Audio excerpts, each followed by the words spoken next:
नमस्कार मित्रांनो, जय श्री विष्णू. 25 जून 2026 रोजी आलेली निर्जला एकादशी, ज्याला पांडव निर्जला एकादशी असेही म्हटले जाते, ही वर्षातील सर्वात श्रेष्ठ आणि पुण्यदायी एकादशी मानली जाते. शास्त्रानुसार या एका एकादशीचे व्रत केल्याने वर्षभरातील सर्व 24 एकादशींचे पुण्य प्राप्त होते. म्हणून या एकादशीला विशेष महत्त्व आहे. आजच्या या व्हिडिओमध्ये आपण जाणून घेणार आहोत निर्जला एकादशीचे महत्त्व, भीमसेन आणि व्यासमुनींची अद्भुत कथा, पूजाविधी, कोणत्या चुका टाळाव्यात, व्रताचे चमत्कारी फायदे. व्हिडिओ शेवटपर्यंत नक्की पहा. निर्जला एकादशी म्हणजे काय? हिंदू धर्मात प्रत्येक महिन्यात 2 एकादशी येतात, परंतु ज्येष्ठ शुक्ल पक्षातील एकादशीला निर्जला एकादशी म्हणतात. निर्जला म्हणजे पाण्याशिवाय. या दिवशी भक्त पूर्ण दिवस अन्न आणि पाणी न घेता भगवान विष्णूंची उपासना करतात. पद्मपुराण आणि भविष्योत्तर पुराणानुसार या व्रताचे पुण्य अतिशय महान मानले गेले आहे. भीमसेनांची अद्भुत कथा. महाभारतातील पांडवांमध्ये भीमसेन सर्वात बलवान होते. त्यांना खूप भूक लागत असे. युधिष्ठिर, अर्जुन, नकुल, सहदेव आणि माता कुंती सर्व एकादशींचे व्रत करत असत, परंतु भीमसेनांना उपवास करणे शक्य होत नव्हते. एक दिवस त्यांनी महर्षी व्यास यांना विचारले, गुरुवर्य, मला सर्व एकादशींचे पुण्य हवे आहे, पण मी उपवास करू शकत नाही, यावर उपाय काय? तेव्हा व्यास मुनी म्हणाले, हे भीम, वर्षातून एकदा ज्येष्ठ शुक्ल एकादशीला निर्जला व्रत कर. त्या दिवशी अन्न तर सोडच, पण पाणी सुद्धा पिऊ नकोस. या एका व्रताने तुला सर्व एकादशींचे पुण्य प्राप्त होईल.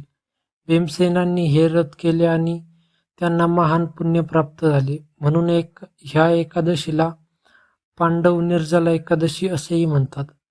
निर्जला एकादशीचे आध्यात्मिक महत्त्व. या दिवशी मनुष्य आपल्या इंद्रियांवर नियंत्रण ठेवतो. भूक, तहान, मोह आणि अहंकार यांवर विजय मिळवण्याचा हा दिवस आहे.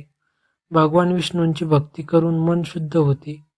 असे मानले जाते की जो भक्त श्रद्धेने निर्जला एकादशी करतो, त्याच्या पूर्वजांना सद्बुद्धी मिळते, घरातील नकारात्मक ऊर्जा दूर होते आणि जीवनात सुख समृद्धी वाढते. पूजाविधी. एकादशीच्या दिवशी सकाळी लवकर उठावे. स्नान करून स्वच्छ पिवळे किंवा पांढरे वस्त्र परिधान करावे. पूजास्थानी भगवान विष्णूंची मूर्ती किंवा फोटो स्थापित करावा.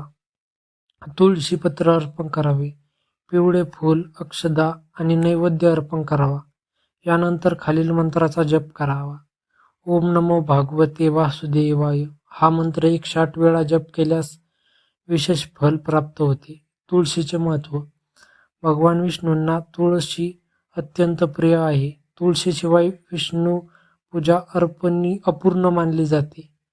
निर्जला एकादशीला तुळशीची पूजा केल्यास घरातील दोष दूर होतात, धनलाभाचे योग निर्माण होतात आणि वैवाहिक जीवनात आनंद वाढतो. या दिवशी काय करावे? विष्णू सहस्रनाम पठण करावे. गीतेचे वाचन करावे. गरजू लोकांना दान करावे. पक्ष्यांना धान्य टाकावे. मंदिरात जाऊन दर्शन घ्यावे. संध्याकाळी विष्णू आरती करावी. या दिवशी काय करू नये? खोटे बोलू नये. कोणाचाही अपमान करू नये.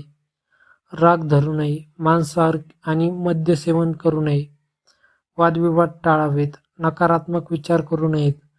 निर्जला एकादशीचे चमत्कारिक लाभ. शास्त्रानुसार सर्व पापांचा नाश होतो. पितृदोष कमी होतो.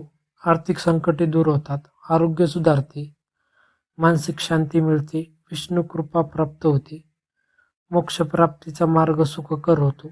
दानाचे विशेष महत्त्व. निर्जला एकादशीला दान केल्यास पुण्य अनेक पटीने वाढते. विशेषतः पाण्याचे दान, फळांचे दान, वस्त्रदान, छत्रीदान, अन्नदान हे अत्यंत शुभ मानले जाते. एक सत्य घटना. असे सांगितले जाते की एका गरीब वृद्धाने श्रद्धेने निर्जला एकादशीचे व्रत केले. त्याच्याकडे दान करण्यासाठी काहीच नव्हते. त्याने फक्त एका तहानलेल्या व्यक्तीला पाण्याचा माठ दिला. काही महिन्यांतच त्याच्या आयुष्यात सकारात्मक बदल सुरू झाले. त्याच्या घरातील संकटे कमी झाली आणि आर्थिक परिस्थिती सुधारली. ही कथा आपल्याला शिकवते की भक्तीमध्ये संपत्तीपेक्षा मोठी श्रद्धा असते. मित्रांनो, 25 जून 2026 ची निर्जला एकादशी ही केवळ उपवासाचा दिवस नाही, तो आत्मशुद्धी, भक्ती आणि ईश्वराशी नाते दृढ करण्याचा दिवस आहे. भगवान विष्णूंची कृपा सर्वांवर राहो. जर तुम्ही ही निर्जला एकादशीचे व्रत करणार असाल तर कमेंटमध्ये लिहा ओम नमो भगवते वासुदेवाय. व्हिडिओ आवडला असेल तर लाईक करा, शेअर करा आणि असेच आध्यात्मिक व्हिडिओ पाहण्यासाठी आपल्या स्वामी भक्त सागर या चॅनलला सबस्क्राईब करा. धन्यवाद. जय श्री विष्णू.